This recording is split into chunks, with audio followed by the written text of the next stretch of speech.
Well, welcome to this video. In this video, we're going to see how you can delete pictures you've uploaded to ChatGPT. If for the sake of your privacy, you want to delete the pictures from the storage of ChatGPT. So we're going to see in this video how you can get that done. So just open your ChatGPT account. We're doing this on a laptop. So when you have done that, on the left hand of your screen, you click on your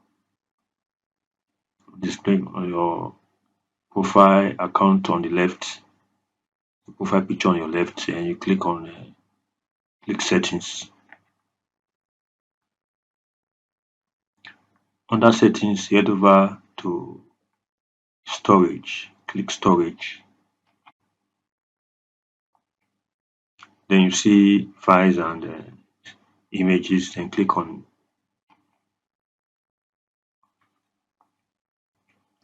images.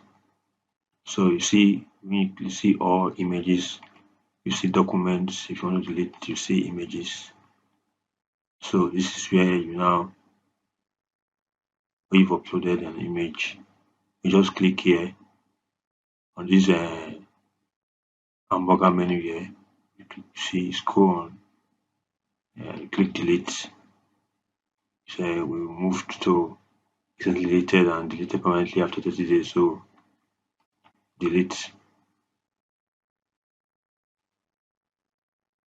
So this is how you can delete a picture you've uploaded or an image you've uploaded to ChatGPT. So you can also it also applies for documents too. So thank you for watching. To the next video, kindly like and subscribe to our videos. Thank you.